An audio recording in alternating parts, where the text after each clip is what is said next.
تفہیم القرآن سید ابو العلا مودودی سورہ یوسف آیات 35 تا 53۔ اعوذ باللہ من الشیطان الرجیم، بسم اللہ الرحمن الرحیم۔ ثم بدا لہم من بعد ما رأوا الآیات لیسجننہ حتی حین۔ پھر ان لوگوں کو یہ سوجی کہ ایک مدت کے لیے اسے قید کر دیں، حالانکہ وہ اس کی پاک دامنی اور خود اپنی عورتوں کے برے اطوار کی صریح نشانیاں دیکھ چکے تھے۔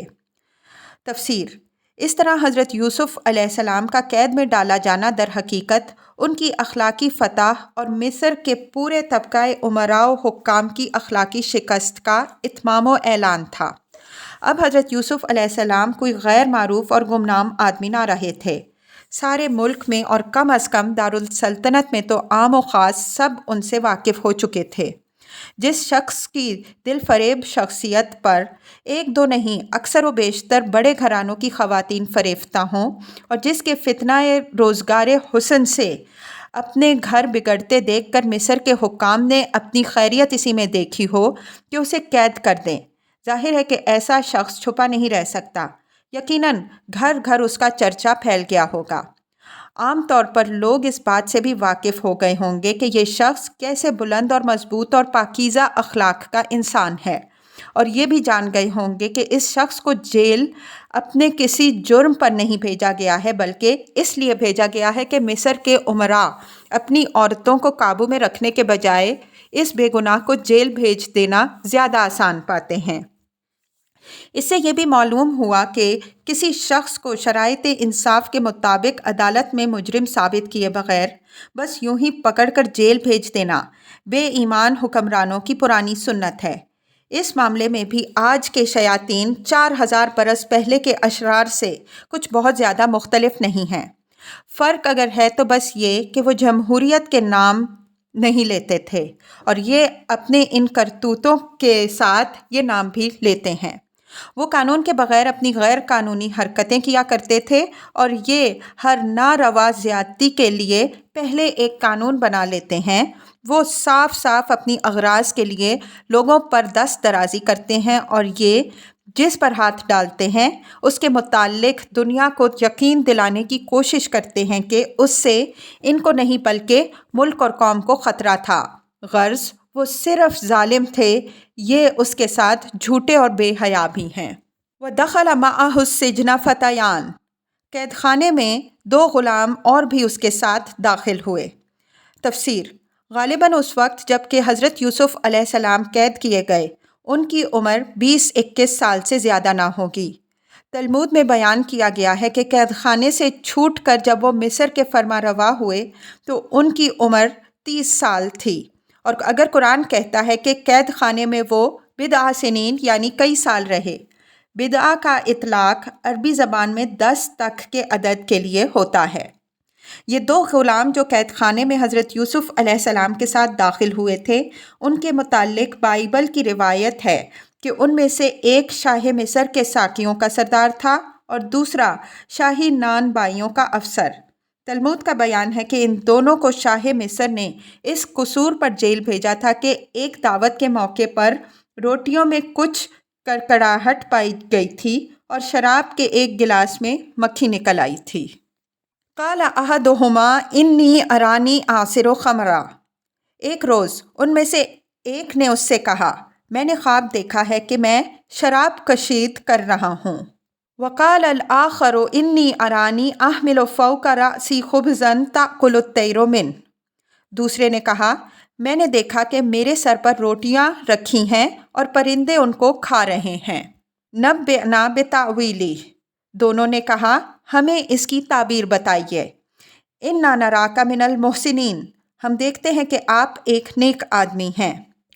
تفسیر: اس سے اندازہ کیا جا سکتا ہے کہ قید خانے میں حضرت یوسف علیہ السلام کس نگاہ سے دیکھے جاتے تھے۔ اوپر جن واقعات کا ذکر گزر چکا ہے ان کو پیش نظر رکھنے سے یہ بات قابل تعجب نہیں رہتی کہ ان 2 قیدیوں نے آخر حضرت یوسف علیہ السلام ہی سے آ کر اپنے خواب کی تعبیر کیوں پوچھی، اور ان کی خدمت میں یہ نظر عقیدت کیوں پیش کی کہ انا نراک من المحسنین، جیل کے اندر اور باہر سب لوگ جانتے تھے کہ یہ شخص کوئی مجرم نہیں ہے بلکہ ایک نہایت نیک نفس آدمی ہے، سخت ترین آزمائشوں میں اپنی پرہیزگاری کا ثبوت دے چکا ہے۔ آج پورے ملک میں اس سے زیادہ نیک انسان کوئی نہیں ہے، حتیٰ کہ ملک کے مذہبی پیشواؤں میں بھی اس کی نظیر مفقود ہے۔ یہی وجہ تھی کہ نہ صرف قیدی ان کو عقیدت کی نگاہ سے دیکھتے تھے بلکہ قید خانے کے حکام اور اہلکار تک ان کے معتقد ہو گئے تھے۔ چنانچہ بائبل میں ہے کہ قید خانے کے داروغہ نے اپنے سب قیدیوں کو جو قید میں تھے یوسف علیہ السلام کے ہاتھ میں سونپا اور جو کچھ وہ کرتے اسی کے حکم سے کرتے تھے، اور قید خانے کا داروغہ سب کاموں کی طرف سے جو اس کے ہاتھ میں تھے بے فکر تھا۔ پیدائش باب 39 آیات 22-23۔ قالا، اس نے کہا، لا یأتیکما طعام ترزقانہ الا نبأتکما بتأویلہ قبل ان یأتیکما۔ یہاں جو کھانا تمہیں ملا کرتا ہے اس کے آنے سے پہلے میں تمہیں ان خوابوں کی تعبیر بتا دوں گا۔ ذالکما مما علمنی ربی، یہ علم ان علوم میں سے ہے جو میرے رب نے مجھے عطا کیے ہیں۔ انی ترکت ملۃ قوم لا یؤمنون باللہ، واقعہ یہ ہے کہ میں نے ان لوگوں کا طریقہ چھوڑ کر جو اللہ پر ایمان نہیں لاتے، وہم بالآخرۃ ہم کافرون، اور آخرت کا انکار کرتے ہیں۔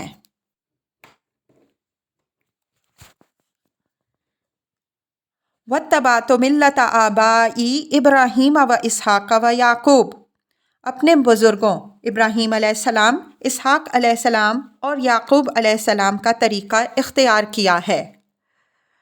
ما کان لنا ان نشرک باللہ من شیء، ہمارا یہ کام نہیں ہے کہ اللہ کے ساتھ کسی کو شریک ٹھہرائیں۔ ذالک من فضل اللہ علینا وعلی الناس، حقیقت یہ اللہ کا فضل ہے ہم پر اور تمام انسانوں پر کہ اس نے اپنے سوا کسی کا بندہ نہیں بنایا۔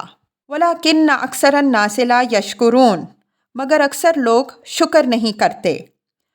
یا صاحبی السجن اارباب متفرقون خیر ام اللہ الواحد القہار، اے زندان کے ساتھیوں، تم خود ہی سوچو کہ بہت سے متفرق رب بہتر ہیں یا وہ ایک اللہ جو سب پر غالب ہے۔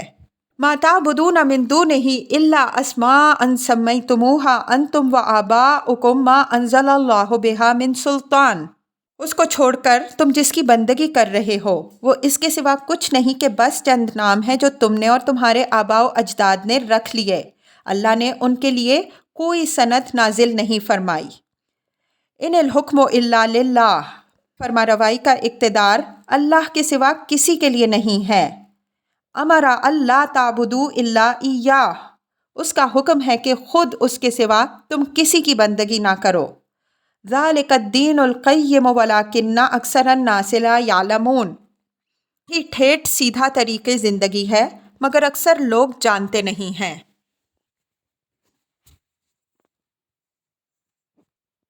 یا صاحبی السجن اما احدکما فیسقی ربہ خمرا، اے زندان کے ساتھیوں، تمہارے خواب کی تعبیر یہ ہے کہ تم میں سے ایک تو اپنے رب شاہ مصر کو شراب پلائے گا، وَأَمَّا الْآخَرُ فَيُصْلَبُ فَتَأْكُلُ الطَّيْرُ مِن رَأْسِهِ، دوسرا تو اسے سولی پر چڑھایا جائے گا اور پرندے اس کا سر نوچ نوچ کر کھائیں گے۔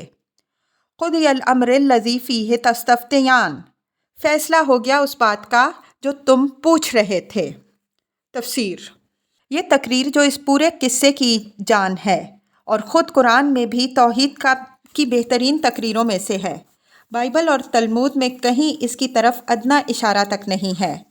وہ حضرت یوسف علیہ السلام کو محض ایک دانش مند اور پرہیزگار آدمی کی حیثیت سے پیش کرتی ہے، مگر قرآن صرف یہی نہیں کہ ان کی سیرت کے ان پہلوؤں کو بھی بائبل اور تلمود کی بنسبت بہت زیادہ روشن کر کے پیش کرتا ہے، بلکہ اس کے علاوہ وہ ہم کو یہ بھی بتاتا ہے کہ حضرت یوسف علیہ السلام اپنا ایک پیغمبرانہ مشن رکھتے تھے اور اس کی دعوت و تبلیغ کا کام انہوں نے قید خانے ہی میں شروع کر دیا تھا۔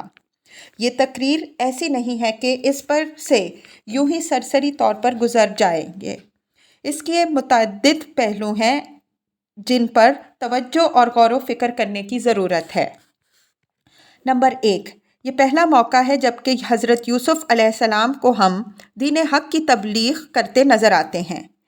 اس سے پہلے ان کی داستان حیات کے جو ابواب قرآن میں پیش کیے ہیں ان میں صرف اخلاق فاضلہ کی مختلف خصوصیات مختلف مرحلوں پر ابھرتی رہی ہیں، مگر تبلیغ کا کوئی نشان وہاں نہیں پایا جاتا۔ اس سے ثابت ہوتا ہے کہ پہلے مراحل محض تیاری اور تربیت کے تھے۔ نبوت کا کام عملاً اس قید خانے کے مرحلے میں ان کے سپرد کیا گیا ہے اور نبی کی حیثیت سے یہ ان کی پہلی تقریری دعوت ہے۔ نمبر 2، یہ بھی پہلا ہی موقع ہے کہ انہوں نے لوگوں کے سامنے اپنی اصلیت ظاہر کی۔ اس سے پہلے ہم دیکھتے ہیں کہ وہ نہایت صبر و شکر کے ساتھ ہر اس حالت کو قبول کرتے رہے جو ان کو پیش آئی۔ جب قافلے والوں نے ان کو پکڑا اور غلام بنایا، جب وہ مصر لائے گئے، جب انہیں عزیز مصر کے ہاتھ فروخت کیا گیا، جب انہیں جیل بھیجا گیا، ان میں سے کسی موقع پر بھی انہوں نے یہ نہیں بتایا کہ میں ابراہیم اور اسحاق علیہ السلام کا پوتا اور یعقوب علیہ السلام کا بیٹا ہوں۔ ان کے باپ دادا کوئی غیر معروف لوگ نہ تھے۔ قافلے والے خواہ اہل مدین ہو یا اسماعیلی، دونوں ان کے خاندان سے قریبی تعلق رکھنے والے ہی تھے۔ اہل مصر بھی کم از کم حضرت ابراہیم علیہ السلام سے تو ناواقف نہ تھے، بلکہ حضرت یوسف علیہ السلام جس انداز سے ان کا اور حضرت یعقوب علیہ السلام اور حضرت اسحاق علیہ السلام کا ذکر کر رہے ہیں، اس سے اندازہ ہوتا ہے کہ تینوں بزرگوں کی شہرت مصر میں پہنچی ہوئی تھی۔ لیکن حضرت یوسف علیہ السلام نے کبھی باپ دادا کا نام لے کر اپنے آپ کو ان حالات سے نکالنے کی کوشش نہ کی جن میں وہ پچھلے 4-5 سال کے دوران میں مبتلا ہوتے رہے۔ غالباً وہ خود بھی اچھی طرح سمجھ رہے تھے کہ اللہ تعالیٰ جو کچھ انہیں بتانا چاہتا ہے اس کے لیے ان کا ان حالات سے گزرنا ہی ضروری ہے، مگر اب انہوں نے محض اپنی دعوت و تبلیغ کی خاطر اس حقیقت سے پردہ اٹھایا کہ میں کوئی نیا نرالا دین پیش نہیں کر رہا ہوں، بلکہ میرا تعلق دعوت توحید کی اس عالمگیر تحریک سے ہے جس کے ائمہ ابراہیم و اسحاق اور یعقوب علیہ السلام ہیں۔ ایسا کرنا اس لیے ضروری تھا کہ داعی حق کبھی اس دعوے کے ساتھ نہیں اٹھا کرتا کہ وہ ایک نئی بات پیش کر رہا ہے جو اس سے پہلے کسی کو نہ سوجی، بلکہ پہلے قدم ہی پر یہ بات کھول دیتا ہے کہ میں اس ازلی اور ابدی حقیقت کی طرف بلا رہا ہوں جو ہمیشہ سے تمام اہل حق پیش کرتے رہے ہیں۔ نمبر 3، پھر حضرت یوسف علیہ السلام نے جس طرح اپنی تبلیغ کے لیے موقع نکالا، اس میں ہم کو حکمت تبلیغ کا ایک اہم سبق ملتا ہے۔ 2 آدمی اپنا خواب بیان کرتے ہیں اور اپنی عقیدت مندی کا اظہار کرتے ہوئے اس کی تعبیر پوچھتے ہیں۔ جواب میں آپ فرماتے ہیں کہ تعبیر تو میں تمہیں ضرور بتاؤں گا، مگر پہلے یہ سن لو کہ اس علم کا ماخذ کیا ہے جس کی بنا پر میں تمہیں تعبیر دیتا ہوں۔ اس طرح ان کی بات میں سے اپنی بات کہنے کا موقع نکال کر آپ ان کے سامنے اپنا دین پیش کرنا شروع کر دیتے ہیں۔ اس سے یہ سبق ملتا ہے کہ فی الواقع کسی شخص کے دل میں اگر تبلیغ حق کی دھن سمائی ہوئی ہو اور وہ حکمت بھی رکھتا ہو تو کیسی خوبصورتی کے ساتھ وہ گفتگو کا رخ اپنی دعوت کی طرف پھیر سکتا ہے جسے دعوت کی دھن لگی ہوئی نہیں ہوتی۔ اس کے سامنے تو مواقع پر مواقع آتے ہیں اور وہ کبھی محسوس نہیں کرتا کہ یہ موقع ہے اپنی بات کہنے کا، مگر وہ جسے دھن لگی ہوئی ہوتی ہے وہ موقع کی طاق میں لگا رہتا ہے اور اسے پاتے ہی اپنا کام شروع کر دیتا ہے۔ البتہ بہت فرق ہے حکیم کی موقع شناسی میں اور اس نادان مبلغ کی بھونڈی تبلیغ میں جو موقع و محل کا لحاظ کیے بغیر لوگوں کے کانوں میں زبردستی اپنی دعوت ٹھوسنے کی کوشش کرتا ہے اور پھر لیچڑ بن کر اور جھگڑالو پن دکھا کر انہیں الٹا متنفر کر کے چھوڑتا ہے۔ نمبر 4، اس سے یہ بھی معلوم کیا جا سکتا ہے کہ لوگوں کے سامنے دعوت دین پیش کرنے کا صحیح ڈھنگ کیا ہے۔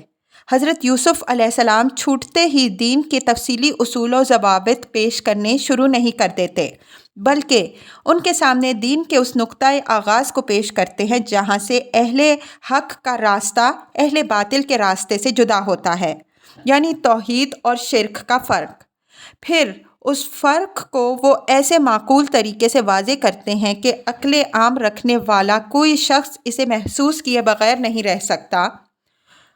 خصوصیت کے ساتھ جو لوگ اس وقت ان کے مخاطب تھے، ان کے دل و دماغ میں تو تیر کی طرح یہ بات اتر گئی ہوگی، کیونکہ وہ نوکر پیشہ غلام تھے اور اپنے دل کی گہرائیوں میں اس بات کو خوب محسوس کر سکتے تھے کہ ایک آقا کا غلام ہونا بہتر ہے یا بہت سے آقاؤں کا، اور سارے جہان کے آقا کی بندگی بہتر ہے یا بندوں کی بندگی۔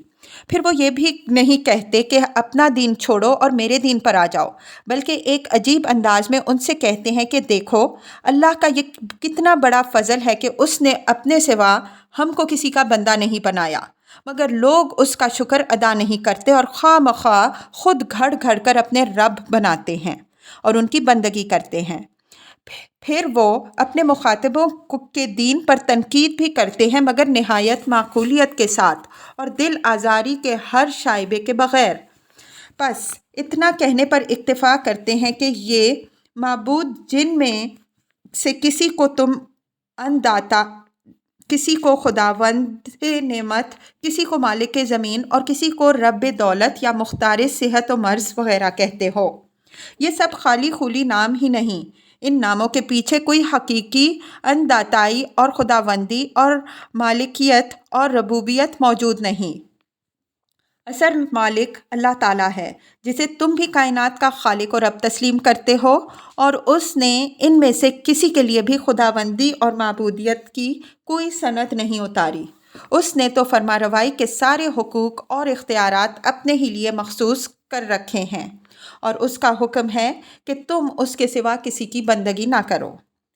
نمبر 5، اس سے یہ بھی اندازہ کیا جا سکتا ہے کہ حضرت یوسف علیہ السلام نے قید خانے کی زندگی کے یہ 8-10 سال کس طرح گزارے ہوں گے۔ لوگ سمجھتے ہیں کہ قرآن میں چونکہ ان کے ایک ہی واعظ کا ذکر ہے، اس لیے انہوں نے صرف ایک ہی دعوت دین کے لیے زبان کھولی ہوگی، مگر اول تو ایک پیغمبر کے متعلق یہ گمان کرنا ہی سخت بدگمانی ہے کہ وہ اپنے اصل کام سے غافل ہوگا۔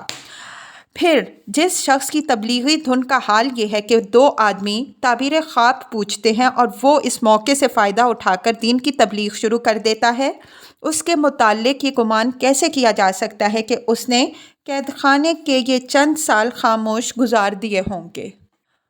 وَقَالَ لِلَّذِي ظَنَّ أَنَّهُ نَاجٍ مِّنْهُمَا، پھر ان میں سے جس کے متعلق خیال تھا کہ وہ رہا ہو جائے گا، اس سے یوسف علیہ السلام نے کہا اذکرنی عند ربک، کہ اپنے رب شاہ مصر سے میرا ذکر کرنا۔ فَأَنْسَاهُ الشَّيْطَانُ ذِكْرَ رَبِّهِ، مگر شیطان نے اسے ایسا غفلت میں ڈالا کہ وہ اپنے رب شاہ مصر سے ذکر کرنا بھول گیا۔ فَلَبِثَ فِي السِّجْنِ بِضْعَ سِنِينَ، اور یوسف علیہ السلام کئی سال قید خانے میں پڑا رہا۔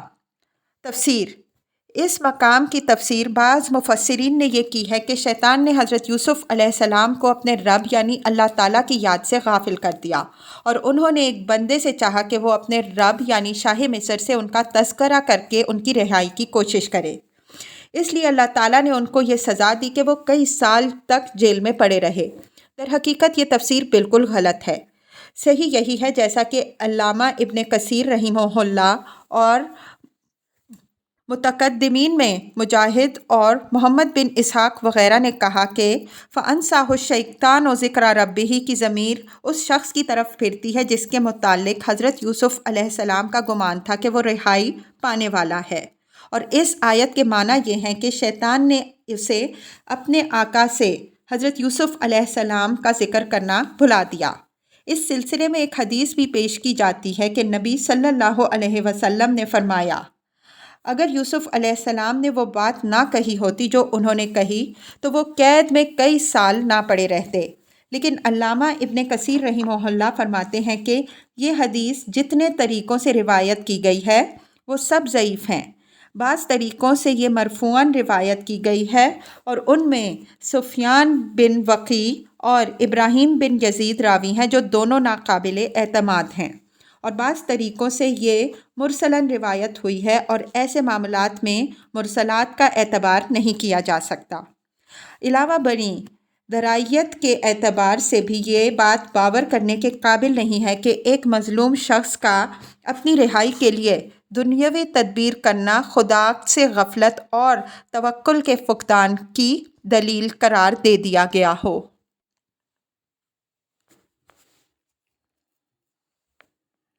وقال الملک، اور ایک روز بادشاہ نے کہا۔ تفسیر: بیچ میں کئی سال کے زمانہ قید کا حال چھوڑ کر اب سر رشتہ بیان اس مقام سے جوڑا جاتا ہے جہاں سے حضرت یوسف علیہ السلام کا دنیاوی عروج شروع ہوتا ہے۔ انی ارا سبع بقرات سمان یاکلہن سبع عجاف۔